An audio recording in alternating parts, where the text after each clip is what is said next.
Hi everyone! TCL is one of the largest consumer electronics companies in the world, selling in more than 160 countries and manufacturing its own display panels.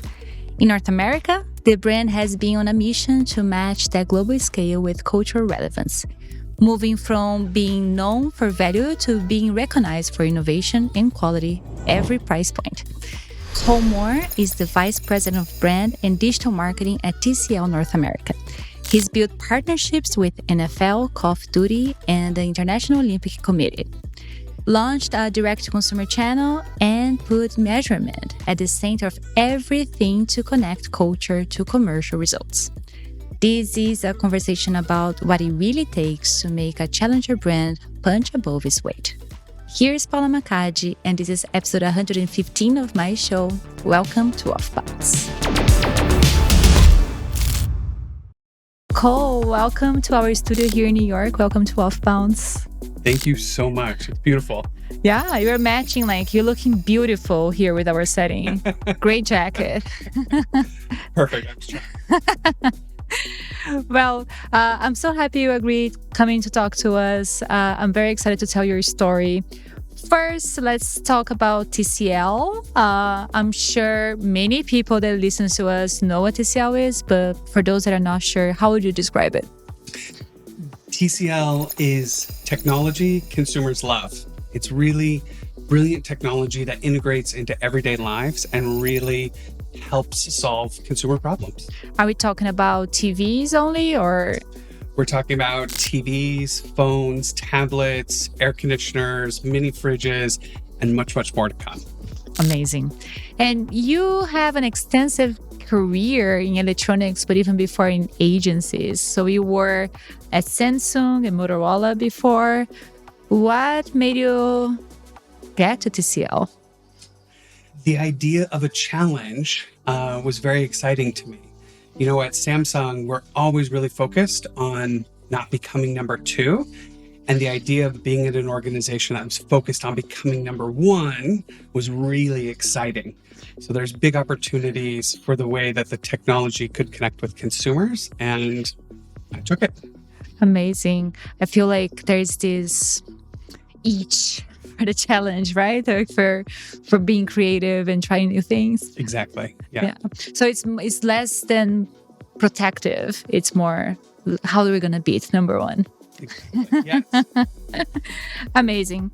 So when you joined TCL, what was it that you realized about the brand that needed to change? The first and most important thing that we saw with TCL that had an opportunity to evolve was the perception of the brand. TCL was often considered a value tier or an accessible brand in the TV and consumer electronics space. And really, TCL is incredible technology. And the reason that they sell at the prices they do is because of an integrated technology. It allows for us to own end-to-end development of the product so we can offer more for less. And that's actually how we built many of our campaigns, was to educate consumers that we offer more and the idea of more. And you get that while you end up paying a little bit less. So you have the competitive advantage on how you build the product, and that's why you can have that value, you can have that price, but that doesn't mean that it's not valuable of a product, right? Exactly. And a big piece of what we were doing was shifting that perception to let people know that we are a really incredible brand, and what you're paying for, you're actually getting more with. Yeah. So first of all, how did you get this brand perception? Was it through research? A ton of research. The first thing we did was assumption mapping, taking a look at what everyone was saying about the brand and building that into these larger maps of how consumers are talking about us and how they feel about the products and the brand and the partnerships and the relationships. And then we did a tremendous amount of listening, social listening, to understand how that was coming to life, not only on our own channels and reviews, but to understand how consumers' ideas of the brand lived in that larger space. And then we did additional third-party research to understand at a qual-quant level, who are these people and how do they position us in that larger ecosystem? That already gives me a hint of measurement. You like measurements. Measurement. I love measurement. What is the role of measurement in your role? It's to help guide decisions. It's to help us identify strategic advantages and be smart when we're playing. As a challenger brand, we don't often come with the same resources that some of these other competitors in the category do. So we need to challenge ourselves to be smarter, more interesting with the way that we connect with consumers and who we're connecting with overall. And knowing, I guess, what are your strengths that you have to double down and what are your weaknesses that you should work on, I guess. Exactly. How much do we talk about the product versus our differentiators? And how do we talk about the product when we talk about the features versus the experiences or the benefits? It's a mix of all of those things. What did you find out when you started measuring things? Well, we found out that our target audience was not exactly what we expected, that we had to make some additional shifts into our target audience to scale the audience appropriately, to take the share that we're hoping to get. We had to build a couple of different audiences that we were going after that aligned to different groups. And then we built affinity groups. So how do we become contextually relevant with those audiences? And we did that through all of this research to identify not only the target, but what types of behaviors drive motivations and barriers to purchase. I'm curious. Can you tell us what is this that triggered us to buy it? One, for our sports affinity group. So when we think about some of our premium shoppers, and we have some really incredible premium TVs like the X11L, SQD mini LED technology, one of a kind. We're the only ones that have it in the US. When we think about that consumer, they're so interested in color, and many of them are often fall into our affinity group of sports fanatics. That's why we have partnerships with the NFL and the Olympics. And one of their triggers is large screen TVs, making sure that they have a TV big enough to feel immersive in the space. So oftentimes they'll see it at a friend's or they'll see it somewhere else that a 98-inch TV is something that they should be considering, when they were on a 55-inch before. And so that's a trigger into the space. So oftentimes when we talk to those consumers, we talk about our 98-inch TV. Amazing. I had no idea. It sounds obvious now that you said, but I'll never think about it. Maybe because I'm not a sports fanatic. It's an enormous TV. It only takes up, if you had an 85-inch TV now, it only takes up 11 more inches for 33% more viewing space.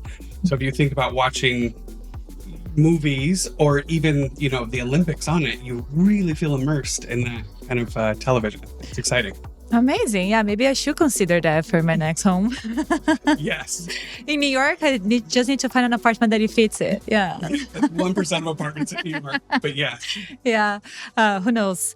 But that's very interesting what you're saying. So you realize that the sport audience is a target audience for you, and you're partnering, you said, with the Olympics and NFL, and I know that Call of Duty is included there. Yes. How is this participation with the culture? Because it's more than just a campaign, right? Like you're actually engaging with something that people are passionate about. Exactly, and I think it's an interesting point because when you think about culture, TV really defines culture. We found Nielsen tells us that, most families spend between 4.5 or 5 hours a day watching TV. It's really like the hub of the home, and culture happens on TV. So if you're not out experiencing the culture, you're experiencing it through your TV. So we actually have the opportunity to be a big part of that moment. And what we did was partner with additional programs like the NFL or Call of Duty or the Olympics to help build that partnership in a contextual way. And then we partnered with the athletes from those groups to help tell our story even one step further. So we get to be a huge part of these cultural moments. Yeah. So how does this partnership work? Because I think what you're saying is that there are two levels of it. There's the influencers level, which is with the athletes. And then there is the partnership level with the league that is different than the athletes, right? Like it's something else. How does this work? So the partnership with the leagues, as we would say, really evolves around what the brand is, what the brand stands for, what's contextual for how we've identified as a brand. Like we said, technology consumers love. And that plays a big role into the official TV partner of the NFL or the official TV partner of the Olympics. Those are really big kind of cultural moments. And then the athletes themselves get to tell the story about how our products impacted them personally. So for the Winter Olympics, at a global level, we partnered with Eileen Gu, who, incredible skier, first female skier, broke all the records and just was super poised. And she really embodies who we are as a brand in an incredible way. And we also partnered with the Hughes brothers. One of the brothers, I believe Jack, scored the game-winning gold for the US. So it was getting to be a part of those cultural moments, but then having them help tell our story as TCL. So we have the brand, and then we have the product integration in a really contextual way. Amazing. Yeah. Like, I think that like the Winter Olympics, that I don't know, for me, it wasn't a big deal until this year. Now, like, I feel like I'm more and more connected with the athletes. How do you measure it though? The effect. But as we're talking about measurements, like, I imagine that you had a lot of awareness and a lot of visibility for the brand, but how do you measure the effects of it? There's a lot of ways that we think about how we measure our influencers and partnerships like that. And a lot of that has to do with traditional brand studies or impact studies and how they relate to perception and intent and awareness and, what it does to recall for us as a brand. But then talking with some of these athletes, similarly, how are they creating some of that additional awareness for us that we measure in those impact studies? But then we also take a look at all their performance, all the way through, does it drive ROI? So we're working on multi-touch attribution models that, help us close the loop from how they help support upper funnel tactics, all the way down to how they're impacting sales. Yeah, but you don't measure, you can change, right? So perfectly said. Exactly, yes. Amazing. And well, I just want to go back to Call of Duty really quick. I told you that already, but most people don't know that I spent years of my life playing Call of Duty. And now I can understand, as you said, about the sports fanatics that were really into the colors and etc. I think like me playing video game back then, playing Call of Duty, that was very important for me too, because I need to know the nuances of the shades of the people that's going to sound bad, that I had to kill. But yeah, how the partnership with Call of Duty works? We're both the TV and the gaming monitor partner to Call of Duty. We've just become the gaming monitor. We're really excited about that partnership. But what it does is it allows us to, again, speak to audiences contextually. So gamers are very unique because there's a huge sense of loyalty around the gaming, the community that they build, and then actually the technology that they integrate with or partner with. And so it takes 2 to 3 times the effort to get someone to switch or even consider switching in that gaming space. So our partnership goes deep, and it works with real true gamers at one level and real casual gamers on another level to really help kind of tell this story about how our technology gives you a competitive advantage. And so it's really interesting. We just were at the launch of Call of Duty last year in Las Vegas, huge event, our gaming monitors, our TVs everywhere, integrating with all of these players from around the world to kind of help tell this really cool story as they play, the latest version. So it's the same concept of the athletes, but you're talking about the gamers. It's just a different communities, I guess. Yeah. Yes. But same aspects of campaigns. Exactly. And that's how we talk about affinity groups, because to talk to someone like you about, I would say, American football is very different than if I were to talk to you about gaming. Like you said, you really love gaming. Yeah. So it's being that cultural moment for those audiences. Yeah, that's very interesting. And there's one aspect which is brand storytelling, which I think you can use in that context. And then there is performance media. How do you balance both? Yeah. So I think a lot of times, as you kind of talk about that, there's maybe even friction with it. And there definitely is. But I think when you start to come together and try to remove some of that friction is where you really find real impact, right? So we lead with media to help us understand how we problem solve, to help us understand and identify where these opportunities and insights are. And then we build creative around how we're going to attack in that space. And so it's almost an e-com first approach to understand how we drive impact with our dollars, but then we build in a way that drives the most impact for the dollars that we're spending. So really they have to work together in harmony.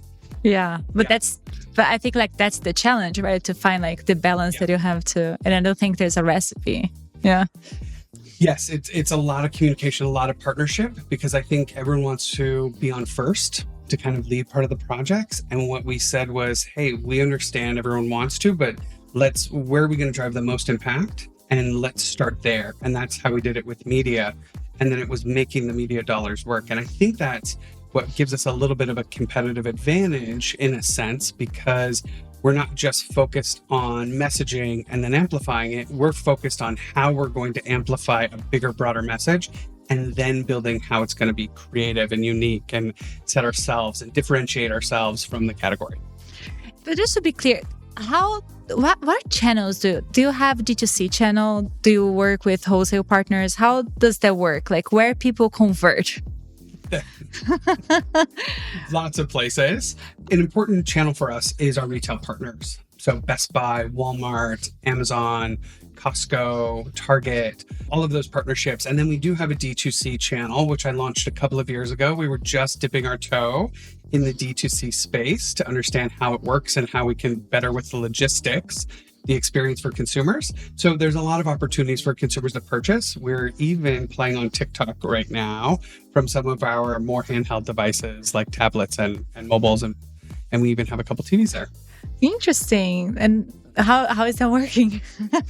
It's working. It's a little bit of a different strategy for us when we think about us holistically, but it's a great test for where we're at. It's really exciting to see how people are talking about us in the TikTok space. And so we like being there. Yeah. Yeah. And TCL, it's a large company. It's been in around 160 markets. What is the strategy from global and what is unique for North America where you're working? Like, how do you, I don't know, balance that? That's a really great question. So yes, TCL is a very large company with a lot of very smart people. And the way we work is a little bit of a hub and spoke model where most of the work comes out of HQ for local adoption. And then based on our digital maturity, we actually build a lot of our own creative ourselves. So a lot of what we get from HQ really focuses around the product and the features of the product. And then a lot of what we build ourselves focuses on the experience, because I think that's the biggest difference between what happens in APAC versus what happens in North America. We shop for experiences, where at APAC, they shop for features. And so making that change helps make us easier to understand and digest for these audiences. Very interesting. And actually, I am curious, did you know much about the gaming industry? Like, how was it for you personally to learn about these new audiences? I love it. Well, we talked about measurement is something that I love. But I had a little bit of research. I had done some of it before at Motorola, a little bit at Sony, and a little bit at Samsung, where we talked about these affinity groups. I previously had worked with big gamers like Ninja before in the past, and I love the space. Yeah. Amazing. So it wasn't like something, oh my God, I discovered like this whole new world that I have no idea. No, but I'm not as immersed in the space. So I'm not as good when we talk gaming with super gamers. If you want to talk Candy Crush, I got it all day. If it's first-person action games, I just don't have as much. I tried to play it a couple of times, and professional gamers were like, hey, you should hand it. Yeah. Just continue doing your marketing stuff. Yeah, we'll take it from here. Makes sense. And what do you see for the future now for TCL? Big things. TCL is really on the forefront of really understanding consumers. We're often number 2 when it comes to TV sold in the US, and number 3 when it comes to kind of revenue. And for the last 2 years, we've been named the fastest growing consumer electronics brand by Circana, which is a huge win for us. And I think with all of the smart people that we're working with and all of the technology and the positioning, I think, we are making that move to be number 1. I think our technology is superior in a lot of ways. Like when you compare our TV and our technology to OLED, it's an incredible TV with really bright brights, really beautiful colors, and really incredible ultimate black levels. So when you start to compare the two of them, I think this is really a jumping off point for us to take over as kind of a number one technology brand. Do you feel accomplished? I feel accomplished. I feel like coming from the challenge and now seeing where it's going. 100%. I'm just ready for more. Like I'm ready to start scaling in a bigger way. Yeah. Seeing the results doubling and tripling and quadrupling. 100%. What would be your advice to other marketers? We have lots of marketers listening to us here that don't have the same dollars as bigger brands and they're here for the challenge. What would be your advice to them? My advice would be to start with the research. Measure. Measure. Understand your benchmarks, understand the category, understand trends outside of the category, because the environment and all of the variables that we measure are constantly changing. And then understand your consumer. Understand your consumer more and better than anyone else so that you know how to make the best investments for you and that you know the kinds of content that are really going to drive impact. You know, I think these large groups have the opportunity to throw a lot out and see what sticks. And that's not always the same level of resource smaller groups do. And so I think if you are more strategic and you understand your audiences better, you're going to have just incredible results. Yeah. So I think like when it comes to having a lot of budget, maybe you start like having a plan A, plan B, plan C for brands with the smaller budgets. You can have like 5 letters of plans. So like you can just, if you know your customer, you can use those dollars more effectively in plan A and B. Exactly. Yeah. And you can be narrow on the way you do your testing. You can be narrow on the way that a little bit more narrow on the way that you do your targeting to allow for just higher conversion rates. Yeah. And you have many years of career in marketing.